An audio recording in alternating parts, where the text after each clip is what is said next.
పొన్నగంటి కూర అని ఉంటుంది. పొన్నగంటి కూరలో కూడా 100 గ్రాముల పొన్నగంటి కూరలో 400 మిల్లీగ్రాముల కాల్షియం ఉందండి. పాల కంటే 4 రెట్లు ఎక్కువ. అలాగే మరొకటి మునగాకు అండి. మునక్కాయలు తింటాంగా మనం. మునగాకు 100 గ్రాముల మునగాకులో 600 మిల్లీగ్రాముల కాల్షియం ఉంది. ఇప్పుడు పాలతో పోల్చండి. 100 గ్రాముల పాలలో 100 మిల్లీగ్రాములు ఉంటే 100 గ్రాముల మునగాకులో ఎంత ఉంది? 600 మిల్లీగ్రాముల కాల్షియం ఉంది. అంటే ఎముకల్లో ఇబ్బంది ఉంటే, నరాల్లో ఇబ్బంది ఉంటే, కండరాల్లో ఇబ్బంది ఉంటే, కాల్షియం అవసరం ఉంటే తీసుకోవాల్సింది పాల మునగాక. మీకు ఇంకొక అద్భుతం చెప్తాను. నేచర్లో మహాద్భుతమైంది కాల్షియం సోర్సు నువ్వులు. 100 గ్రాముల నువ్వుల్లో 1450 మిల్లీగ్రాముల కాల్షియం ఉంటుంది. మీరు గమనించండి. 100 గ్రాముల నువ్వుల్లో 1450 మిల్లీగ్రాముల కాల్షియం ఉంటుంది. 100 గ్రాముల పాలలో ఏముంది? 100 మిల్లీగ్రాములు ఉంది. 100 గ్రాముల నువ్వుల్లో ఎంత ఉంది?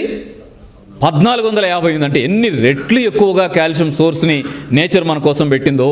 మనం ఏం చేస్తామంటే మంచిగా తెల్ల నువ్వులైతే ఇష్టమూర్తికి, నల్ల నువ్వులైతే శివుడికి చాలా ఇష్టం అని తీసుకుపోయి విగ్రహాల ముందు దండం పెట్టేసి వచ్చేస్తాం. ఇప్పుడు కాల్షియం కావాల్సింది శివుడి విగ్రహానికా, ఇష్టమూర్తి విగ్రహానికా, మనకా? వాళ్ళు ఆ కాల్షియం ఉండేటువంటిది మీరు వాడుకొని సృష్టించి ఇక్కడ పెట్టారా? ఎప్పుడన్నా కుదిరినప్పుడు పండగ రోజు మా ముందు పెట్టామని పెట్టారా? ఈ సృష్టి అంతా దేవుడు చేసుంటే ఎప్పుడన్నా పండగ రోజు తెచ్చి గుప్పెడు నా ముందు పెట్టమ్మా అని పెట్టాడా? అమ్మా నువ్వు రోజు తింతల్లి హాయిగా ఉంటావని పెట్టాడా నేచర్లో నువ్వుల్ని? గమనించండి.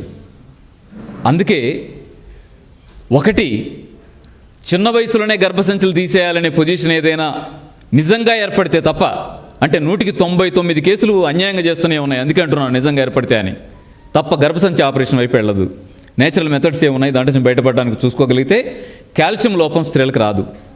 పిల్లలకు కానీ పెద్దాళ్ళకి కానీ స్త్రీలకు కానీ కాల్షియం లోపం ఉండి కాల్షియం ఇంటేక్ తీసుకోదలుచుకుంటే దానికి మంచి సోర్స్ పాలు అవ్వదు. ఏం కావాలి? తోటకూర, పొనగంటి కూర, మునగాకు, నువ్వులు. ఇంకొకటి కరివేపాకు కూడా మంచి సోర్స్ అండి. ఒక 100 గ్రాముల కరివేపాకులో మీకు 600 మిల్లీగ్రాముల కాల్షియం అందుతుంది. అంటే ఎంత అద్భుతమైన చూడండి. మనం కరివేపాకు అంటే కూరలో 4 రెబ్బలు వేసేసి కూర తినేటప్పుడు తీసి పక్క పడేస్తాం. ఎంత ఆశ్చర్యంగా ఉంటుందంటే కూరలో వేయాల్సిందే, కరివేపాకు లేకుండా కూర ఎట్ట చేస్తాం లాగా ఉంటుంది. తినేప్పుడు తీసి పక్కకేస్తాం. కానీ 100 గ్రాముల కరివేపాకులో మీకు 600 మిల్లీగ్రాముల కాల్షియం లభిస్తుంది. ఒక్కసారి రిపీట్ చేస్తాం చూడండి. కాల్షియం అవసరాలు పాలు అనేటువంటి అవగాహన తప్పు. డాక్టర్లందరూ చెప్తున్నారండి అని మీరు అంటారు. డాక్టర్లందరూ ఎందుకు చెప్తున్నారో నేను చెప్పలేను. డాక్టర్లందరూ ఎందుకు చెప్తున్నారో నేను చెప్పలేను. ఎందుకంటే డాక్టర్కి ఆయన చదువుకున్న సబ్జెక్టు మాత్రం ఏం చెప్పిందంటే, డాక్టర్ చదువుకున్న సబ్జెక్ట్లో ఆ సబ్జెక్ట్ ఆ పుస్తకం ఆయనకి ఏం నేర్పిందంటే 100 గ్రాముల పాలలో 100 మిల్లీగ్రాముల కాల్షియం ఉంటుంది. 100 గ్రాముల తోటకూరలో 400 మిల్లీగ్రాముల కాల్షియం ఉంటుంది. 100 గ్రాముల పొనగంటి కూరలో 400 మిల్లీగ్రాముల కాల్షియం ఉంటుంది. 100 గ్రాముల కరివేపాకులో 600 మిల్లీగ్రాముల కాల్షియం ఉంటుంది. 100 గ్రాముల మునగాకులో 800 మిల్లీగ్రాముల కాల్షియం ఉంటుంది. 100 గ్రాముల నువ్వుల్లో 1450 మిల్లీగ్రాముల కాల్షియం ఉంటుంది. వీటితో బాల్చినట్టయితే కాల్షియం సపోర్ట్లో పాలు వేస్ట్ అని వాళ్ళ సబ్జెక్ట్ చెప్పింది. మరి వాళ్ళు ఎందుకు పాలు అంటున్నారు తెలియదు. ఎవరు పాలు అంటారో వాళ్ళని అడగండి. కానీ వాళ్ళ పుస్తకంలో రాసిన విషయం అంతా ఈరోజు మీ దృష్టికి తీసుకొచ్చాను. నేచర్ మహాద్భుతమైంది. మన అమ్మ మన కోసం ఎంత అద్భుతంగా జీవిస్తుందో, మన కోసమే తనంతా ఎంత చేసి పెడుతుందో, ఎంత కావాలో అంత మనలందరినీ కన్న తల్లి నేచర్ మనకు చేసి పెట్టింది. కాబట్టి ఎముకల లోపమున్నా, నరాల లోపమున్నా, కండరాల లోపమున్నా ఆ మూడిటికి కారణం కాల్షియం ఏమో. దాన్ని రీఫిల్ చేయటానికి ఏం చేయండి? హాస్పిటల్కి పరిగెత్తకండి. గ్లాస్ తోటకూర రసం కానీ, గ్లాస్ పొన్నగంటి కూర రసం కానీ, గ్లాస్ కరివేపాకు రసం కానీ, గ్లాస్ మునగాకు రసం కానీ తీసుకునే ప్రయత్నం చేయండి. లేదా నువ్వులు దోరగా వేయించి పౌడర్ చేసి కూరలో ఉండేటప్పుడు 2 స్పూన్లు 3 స్పూన్లు కూరలో వేయండి. టేస్ట్ పెరుగుతుంది, మీకు కావాల్సినంత కాల్షియం దొరుకుతుంది. లేదా పిల్లలకి ఇంకా టేస్ట్గా చేసి పెట్టొచ్చమ్మా. ఖర్జూరాల్లో కాల్షియం బాగా ఉంటుంది. ఖర్జూరాలు తీసుకొని, పండు ఖర్జూరాలు మిక్సీలో వేసి మెత్తగా గుజ్జు చేసి ఆ గింజలు తీసేసిన తర్వాత దానిలో వేయించిన నువ్వుల్ని మీరు కలిపారనుకోండి, ఉండలు చుట్టేస్తే నువ్వు లడ్డు తయారైంది కదా. ఖర్జూరా నువ్వు లడ్డు. ఉదయం ఒకటి సాయంత్రం ఒకటి ఇవ్వండి. పిల్లలకి కాల్షియం ఎంత అందాలో అంత అందుతుంది. స్వీట్ లాగా ఉంటుంది, టేస్ట్గా తింటాడు. కావాల్సిన కాల్షియం అంతా అందింది.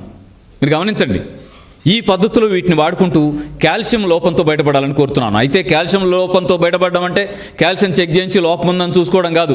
కండరాలు వీక్గా ఉంటే కాల్షియం లోపం కావచ్చు, నరాలు వీక్గా ఉంటే కాల్షియం లోపం కావచ్చు, ఎముకలు వీక్గా ఉంటే కాల్షియం లోపం కావచ్చు, మోకాళ్ళు, నడుములు, మెడ రిస్క్ పెడుతూ ఉంటే కాల్షియం లోపం కావచ్చు. అంటే ఇప్పుడు చాలామందికి మేము ఈ జ్యూస్ తాగడానికి గైడ్ చేస్తున్నాం. వచ్చి ఏం చెప్తున్నారంటే ఏ జబ్బుకి 10 రకాల జబ్బులతో వస్తే కూడా పొద్దున గ్లాస్ జ్యూస్, సాయంత్రం ఒక గ్లాస్ జ్యూస్ తాగిరని అంటున్నాం. తాగొచ్చే మనవాళ్ళు ఏం చేస్తున్నారు, 15 రోజులకో నెల రోజులకో మళ్ళీ వచ్చి తగ్గిపోయిన ఏంటి అంటున్నారు. ఒక రీజన్ ఇది కావచ్చు కదా. కాబట్టి మనస్ఫూర్తిగా సిద్ధార్థ యోగ విద్యాలయం నుంచి ఇవాళ మిమ్మల్ని కోరుకునేది ఏంటంటే, మీరు మార్నింగ్ ఒక గ్లాస్ జ్యూసు టిఫిన్కి హాఫ్ అన్ అవర్ ముందు, ఈవినింగ్ 4:30కి ఒక గ్లాస్ జ్యూసులు తాగండి. ఆ జ్యూసులు ఇప్పుడు నేను చెప్పిన 4-5 చెప్పాను కదా, కాల్షియం బాగా ఉండేవి. వీటిలో కాల్షియం ఒక్కటే లేదండి, ఇంకా చాలా రకాల ఇంగ్రీడియంట్స్ అనేది ఇట్లా ఉన్నాయి, మీకు ఎంత ఉపయోగపడతాయో. కాబట్టి మార్నింగ్ టిఫిన్కి హాఫ్ అన్ అవర్ ముందు ఒక గ్లాస్ జ్యూసు, ఈవినింగ్ 4:30 ఆ టైంలో ఇంకో గ్లాస్ జ్యూస్, 2 గ్లాసుల జ్యూస్ తాగండి. కావాల్సినన్ని పోషక విలువలన్నీ మీ శరీరానికి అందుతాయి. చూస్తూనే మా ఇల్లు హాస్పిటల్ అండి, మా వంటగది మందుల షాపు, నేను తింటున్న ఫుడ్డే మందు, మా అమ్మ డాక్టర్ అని చెప్పుకోగలిగే స్థాయికి మన కుటుంబాలు చేరుతాయి. ఆరోగ్య సమాజాన్ని నిర్మించుకోవడంలో మన ఆంధ్రప్రదేశ్లో, మన తెలంగాణలో ఇల్లు ఆరోగ్య కేంద్రంగా మారాలంటే మీకు బాగా ఉపయోగపడే అంశాల్లో ఇది ఒకటి. మీరంతా మనస్ఫూర్తిగా దీన్ని ఓన్ చేసుకోవాలని సిద్ధార్థ యోగ విద్యాలయం నుంచి మిమ్మల్ని కోరుకుంటా ఉన్నాం. మిత్రులారా, మీకు ఏ ప్రాబ్లంతో వచ్చినా కూడా మీరు నెంబర్ 1 అయినా 70 అయినా ఇబ్బంది ఏం లేదు, అన్ని నెంబర్లు ఇక్కడ ఒకటే అని చెప్పాను నేను మొదట. దానికోసం ఏమన్నానంటే 15 రోజుల డైట్ ప్లాన్ మీరు ఫాలో అవ్వండి. అది ఫాలో అయితే 15 రోజుల డైట్ ప్లాన్ ఫాలో అవ్వండి. అది ఫాలో అయితే మీకు వచ్చేటువంటి రిజల్ట్ మీద ఆధారపడి మళ్ళీ చర్చించవచ్చు. అంటే మీరు ఎవరైనా సరే ఆ 15 రోజుల డైట్ ప్లాన్ ముందు 15 రోజులు చేసి పెట్టండి. వచ్చేటప్పుడు ఎలా వస్తారంటే, చేసామండి ఏ ఉపయోగం లేదు, ఏం చేయమంటారు, మీరు చెప్పినంతా చేశాను ప్రయోజనం లేదు వస్తారు. లేదా చేసామండి కాస్త పర్వాలేదు, ఇంకా ఏం చేయమంటారు అని వస్తారు. లేదా చేసామండి భలే బాగుందండి, ఇంకా కొంచెం ప్రాబ్లం ఉన్నట్టుంది, ఇంకా ఏం చేయమంటారు అని వస్తారు. అప్పుడు ఏంటంటే చర్చించాలి, బాగుంది, తగ్గకపోతే ఎక్కడ ప్రాబ్లం ఉందో చూద్దాం, కాస్త పర్వాలేదంటే ఇంకా ముందుకు వెళ్తాం, ఎలా చూద్దాం, చాలా బాగుంది ఇంకొంచెం లోపం ఎక్కడ ఉందంటే అది ఎక్కడ ఉందో చూద్దాం, అలా చర్చించుకోవడానికి కానీ పర్సనల్గా డిస్కస్ చేయడానికి కానీ వీలుగా ఉంటుంది. అందుకే ఏం చేయాలంటే, మొదటి వచ్చిన వాళ్ళంతా ఇప్పుడు నేను 15 రోజుల డైట్ ప్లాన్ చెప్తాను 2 నిమిషాలు, ఇదంతా వినండి, విని ఇంటికి చేసిన తర్వాత 15 రోజులు వదిలేను. మిత్రులారా, నేను ఇక్కడే మీకు ఒక విషయం చెప్తున్నాను. మీటింగ్ లాగా చెప్పేదానికి కూర్చొని మాట్లాడుకునే దానికి మధ్య, వ్యక్తిగతంగా మాట్లాడడానికి మధ్య తేడా ఉంటుంది. ఆ అసౌకర్యం మీ అందరికీ ఉంటుంది. అయితే ఏమనుకోండి, మీరు అవసరం కదా, మన అవసరం ఏం చేద్దామని నేను నాతోనే మాట్లాడుతున్నాను. లేదంటే ఇది ఉన్నాయి మొత్తం 10 పాయింట్స్ చెప్పేస్తాం, గుర్తుపెట్టి మర్చిపోవడానికి ఛాన్స్ లేదు. 10 మామూలు సాధారణ విషయాలు, ఇది జ్యూస్ గురించి, నీళ్ళ గురించి, ఫుడ్ గురించి చెప్తాను. అయితే ఒకవేళ ఒక పాయింట్ అన్న మిస్ అయితే, అది కూడా మిస్ కాకుండా ఏం చేద్దామంటే, మన వాళ్ళు ప్రింట్ చేయించారు, దాన్ని వెళ్ళేటప్పుడు పట్టుకెళ్ళండి. అర్థమైందా? నేను చెప్తాను, గుర్తుపెట్టుకున్న కష్టంగా ఉంది, ప్రింట్ చేసింది పట్టుకెళ్ళండి. ఇంకా సమస్య ఎక్కడ ఉంది? ఉన్నదల్లా ఒకటే సమస్య, అదేంటంటే వినడమో చదవటం కాదు, ఏంటది చేయడం. అక్కడే ఉంది ప్రాబ్లం. ఆ ప్రాబ్లంని మీరు ఇంట్లో గెలిచారు. జబ్బును గెలవడానికి కావాల్సిన ఫస్ట్ స్టెప్ మనం అద్భుతంగా వేసినట్టే. ఓకేనా? చెప్పనా? ఇప్పుడు ఆ 10 పాయింట్స్ చెప్తాను చూడండి. 1, పొద్దునే లెగ్గానే మొహం కడిగి 2 గ్లాసులు గోరువెచ్చటి నీళ్ళు తాగండి. 1 గంట గ్యాప్ తీసుకుని మళ్ళీ 2 గ్లాసులు గోరువెచ్చటి నీళ్ళు తాగండి. చల్లగా ఉంది వాతావరణం, ఇబ్బంది లేకుండా ఉంటుంది. అలాగే టిఫిన్కి హాఫ్ అన్ అవర్ ముందు 1 గ్లాస్ జ్యూస్ తాగండి. ఈవినింగ్ 4:30కి కూడా 1 గ్లాస్ జ్యూస్ తాగండి. జ్యూస్ వల్ల యూజ్ ఏంటి? నేను ఇందాకే చెప్పాను. ఏమిటి? మనం మైక్రోన్యూట్రియంట్సే జబ్బులు తగ్గిస్తాయంటాం కదా, యాంటీ యాక్సిడెంటల్ మెటీరియల్గా పనిచేసేదంతా మైక్రోన్యూట్రియంట్స్ అంటాం కదా. ఫ్రీ రాడికల్ డ్యామేజ్ బాడీలో జరుగుతూ ఉంటే దాన్ని కంట్రోల్ చేసేదంతా మైక్రోన్యూట్రియంట్స్ అంటాం కదా. అంటే డిజనరేటివ్ డిజార్డర్స్ అంటుంటారా, డిజనరేషన్ని కాపాడగలిగేదంతా కూడా మైక్రోన్యూట్రియంట్స్ అంటుంటాం కదా. ఈ మైక్రోన్యూట్రియంట్స్ అన్నీ దొరికేది వెయిట్లో జ్యూసెస్ ద్వారానే పుష్కలంగా దొరుకుతాయి. ఏం జ్యూస్ తాగమంటారు?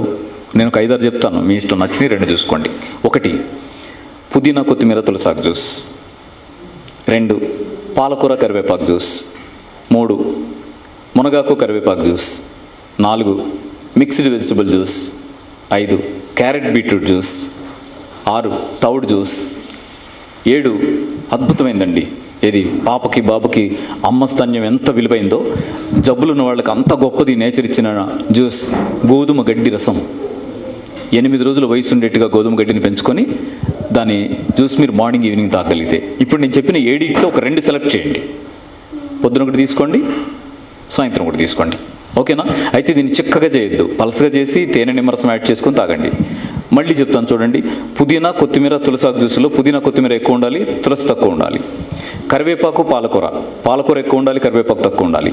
మునగాకు కరివేపాకు, మునగాకు ఎక్కువ ఉండాలి, కరివేపాకు తక్కువ ఉండాలి. క్యారెట్ బీట్రూట్, క్యారెట్ ఎక్కువ ఉండాలి, బీట్రూట్ తక్కువ ఉండాలి.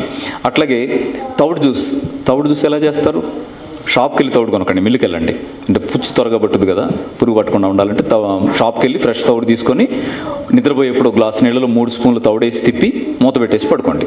తెల్లారేసరికి దాంట్లో ఉన్న బి కాంప్లెక్స్ అంతా నీళ్ళలోకి వచ్చేస్తుంది. ఓకేనా? వడకెట్ట పిప్పంతా తీసేసి తేనె నిమ్మరసం యాడ్ చేసి తాగేయండి. ఈ తౌడు నీళ్లు మిగతా జ్యూసులు చేసేటప్పుడు కూడా యాడ్ చేసుకోవచ్చండి, ఇన్నిసార్లు లేకుండా. ఆ జ్యూస్ చేసేటప్పుడు ఒట్టి నీళ్ళు పోస్తాం కదా, ఈ నీళ్ళు పోయండి, ఏముంది. ఓకేనా? Next mixed vegetable juice. జ్యూస్కి వచ్చే వెజిటబుల్స్ ఏముంటాయి? కీరా దోస, టమాటో, లేత బీర, లేత సొర, లేత బూడిద గుమ్మడి, ఇట్లా జ్యూస్కి వచ్చే చాలా ఉంటాయి కదా. వాటిలో మీరు 3, 4 ఏదో సెలెక్ట్ చేయండి. దొరకవు, ఇన్ని దొరుకుతాయా? 2 దొరుకుతాయి. టమాటో కీరా దోస దొరకదా? 2 చేసేయండి, నీళ్లు పోయాల్సిన అవసరం కూడా రాదు. గ్లాస్ జ్యూస్ వచ్చేస్తుంది, 4 టమాటోలు, కీరా దోస. ఇలా మిక్స్డ్ వెజిటబుల్ జ్యూస్ తయారు చేయండి. తేనె నిమ్మరసం యాడ్ చేసుకోండి అన్నింటిలో కూడా. షుగర్ వాళ్ళు క్యారెట్ బీట్రూట్ జ్యూస్ తాగొద్దు, మిగతా అన్నీ వాడుకోవచ్చు. ఓకేనా? షుగర్ లేని వాళ్ళు క్యారెట్ బీట్రూట్ జ్యూస్ కూడా తాగొచ్చు.